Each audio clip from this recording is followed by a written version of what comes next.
Welcome back to This Day in Irish History. I'm your host, Raymond Welsh. Today, we look back to January 12th, 2000, when the film adaptation of Frank McCourt's Pulitzer Prize-winning memoir, Angela's Ashes, premiered in his hometown of Limerick. The event was a celebration of the city, its people, and the story that had brought Limerick's history and struggles to a global audience.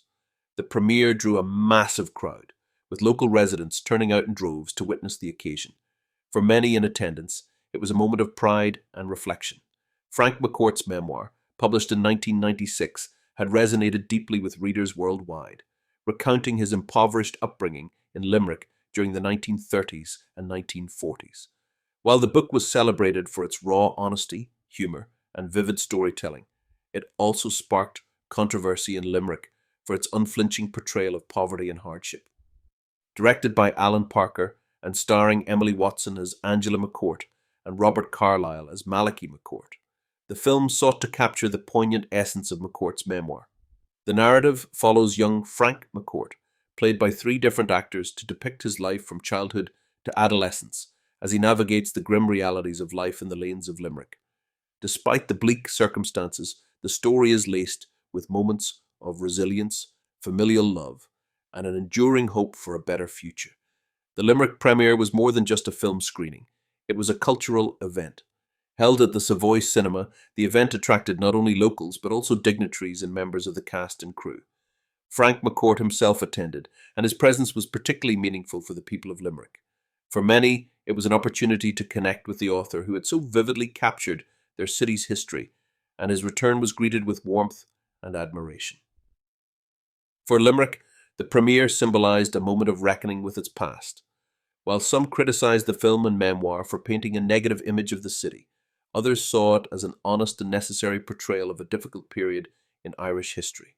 By the time of the premiere, attitudes had largely softened, and many embraced Angela's Ashes as a work that brought attention to the resilience and spirit of the people who endured those times. The film itself received mixed reviews, with some critics praising its faithfulness to the memoir and others finding its tone overly grim. Nevertheless, it earned 3 Academy Award nominations for its evocative score by John Williams, its cinematography, and its art direction, underscoring the production's commitment to authenticity. Frank McCourt, reflecting on the premiere, expressed his deep connection to Limerick despite the hardships chronicled in his memoir. He remarked on the complexity of his feelings toward the city, which had shaped his identity and provided the foundation for his literary success. For McCourt, the premiere was a homecoming of sorts, a chance to celebrate the art that had emerged from his life's challenges and to share it with the people who had lived similar stories. The event also marked a turning point for Limerick. It highlighted the city's capacity for self-reflection and growth, paving the way for broader conversations about its history and identity. Today, Angela's Ashes remains a touchstone in Irish literature and cinema, reminding audiences of the power of storytelling to shed light on the human condition. As we reflect on this day in 2000, we honour not only Frank McCourt and his remarkable contribution to Irish literature, but also the people of Limerick, whose stories continue to inspire and resonate around the world.